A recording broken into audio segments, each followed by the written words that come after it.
Pag-asa is monitoring a low-pressure area affecting eastern Visayas and parts of Mindanao. Because of this, rainy weather is expected in the coming days.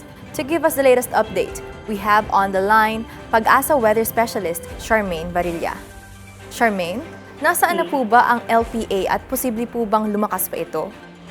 Yes, po sa kasalukuyan, hulingan natin na mataan ang nasabing LPA sa layong 705 kilometers silangan ng Surigao City, Surigao del Norte at kumikilos nga yan pakanluran, hilagang kanluran ng Mabaga. Sa kasalukuyan nga ay meron na nga itong medium chance na maging isang ganap na bagyo at inaasahan nga natin na dadaan yan dito sa may bahagi ng Visayas at Southern Luzon simula bukas at maaaring makarating ng ating West Philippine Sea pagsapit ng Miyerkules.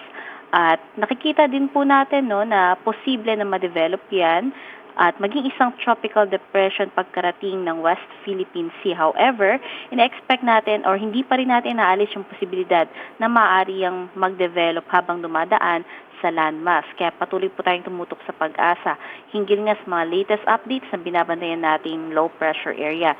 Sa kasalukuyan nga itong nasabing LPA, nakaka-apekto na sa may Eastern Visayas, Caraga, Davao Region, Catanduanes, Albay at Sorsogon na siya nagdudulot ng mga kalat-kalat na mga pag-ulan, pagkidlat at pagkulog sa loob ng 24 oras. At Southwest Monsoon naman ang siya umiira sa may kandurang bahagi ng Luzon at dito naman sa Metro Manila at malalaming bahagi ng ating bansa, localized thunderstorms naman ang aasahan, lalong-lalo na sa hapon at gabi. At yan ang latest mula dito sa Pag-asa Weather Forecasting Center, Charmaine Varilla, nag-uulat.